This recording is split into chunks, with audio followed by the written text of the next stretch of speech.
नमस्कार, कृषि जगत चैनल पर आपका स्वागत है। आज दिनांक 3 मार्च 2024 तदनुसार फाल्गुन कृष्ण पक्ष अष्टमी तिथि दिन रविवार है। राजस्थान की साप्ताहिक मौसम अपडेट के साथ मैं अचल सिंह देवराज। सक्रिय पश्चिमी विक्षोभ के प्रभाव से बीते 24 घंटों में भी प्रदेश के पाली, उदयपुर, कोटा, जयपुर, सीकर और भरतपुर संभाग के कुछ भागों में हल्की से मध्यम बारिश और कुछ स्थानों पर ओलावृष्टि होने के समाचार हैं। इस विक्षोभ के प्रभाव से राज्य के अधिकांश भागों में तेज अंधड़ तथा हल्की से मध्यम बारिश और कुछ स्थानों पर ओलावृष्टि भी हुई है। मुख्यमंत्री श्री भजन लाल शर्मा ने पिछले 2 दिनों में राज्य के विभिन्न जिलों में हुई बारिश और ओलावृष्टि से प्रभावित क्षेत्रों में शीघ्र गिरदावरी करवाकर फसलों के खराबे का आंकलन कराने के निर्देश दिए हैं।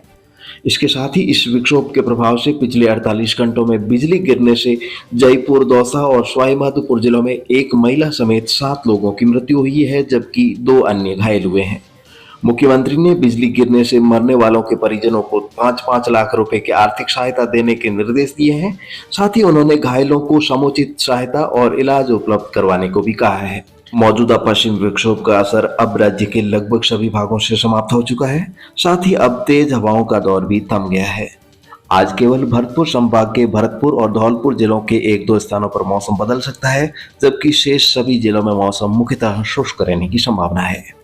हाल ही में गुजरे पश्चिमी विक्षोभ के प्रभाव से भारत के उत्तरी पहाड़ी राज्यों पर हुई भारी बर्फबारी और राज्य में हुई बारिश के प्रभाव से अब अगले 24 घंटों में उत्तरी हवाओं के असर से न्यूनतम तापमान में 3 से 4 डिग्री सेल्सियस की गिरावट होने की संभावना है, जिससे अगले 2 दिनों तक ठंड का असर बढ़ने और राज्य के उत्तर पूर्वी भागों में कहीं कहीं पाले जैसी स्थिति उत्पन्न हो सकती है। इसके साथ ही दिन के तापमान में भी हल्की गिरावट रहेगी। 3 दिन बाद दिन और रात के तापमान में फिर से बढ़ोतरी होने के आसार हैं। आगामी दिनों में अगले 2 दिन कहीं पर भी बारिश होने की संभावना नहीं है। मौसम पूरी तरह से साफ रहेगा।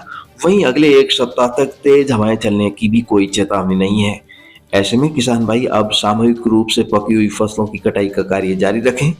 परसों 5 मार्च को एक नया कमजोर पश्चिम विक्षोभ सक्रिय होने से दोपहर बाद राज्य के उत्तर पश्चिमी भागों में बादलवाई बढ़ने तथा 6-7 मार्च को इस विक्षोभ के प्रभाव से जैसलमेर के उत्तरी सीमावर्ती क्षेत्रों तथा बीकानेर, अनूपगढ़, श्रीगंगानगर, हनुमानगढ़, चूरू और नागौर जिलों के कुछ गांवों में घने बादलों की आवाजाही बढ़कर कहीं कहीं हल्की बूंदाबांदी हो सकती है, जबकि राज्य के शेष अधिकांश भागों में अगले 1 सप्ताह तक मौसम पूरी तरह से साफ रहेगा।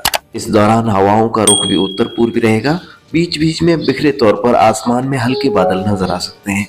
12 मार्च से आगामी 3-4 दिनों तक खराब मौसम रहने की परिस्थितियों को ध्यान में रखते हुए किसान भाई अपने खेतों में फसल कटाई के साथ साथ फसलों को इकट्ठा करके थ्रेसिंग इत्यादि का कार्य भी करते रहें। आगे मौसम में जो भी बदलाव होगा, जिसकी नवीनतम जानकारी आपको इस चैनल के माध्यम से हर रोज मिलती रहेगी। और इस चैनल को प्यार और सपोर्ट देने के लिए मुझे रहेगा आपके प्यारे प्यारे कमेंट्स का इंतजार। कल इसी समय हमारी फिर से होगी मुलाकात। तब तक के लिए अनुमति दीजिए। नमस्कार। तो दोस्तों, मौसम विभाग के सौजन्य से राजस्थान के हर जिले, गांव और ढाणी की दैनिक मौसम जानकारी के अलावा कहावतें, मावट, मौसम गर्भ शकुन और मानसून की ज्योतिषीय भविष्यवाणी जानने में यदि आप रुचि रखते हैं तो कृपया हमारे कृषि जगत अचल सिंह देवराज यूट्यूब चैनल को सब्सक्राइब करें और साथ में बेल आइकन जरूर दबाएं। जय श्री राम।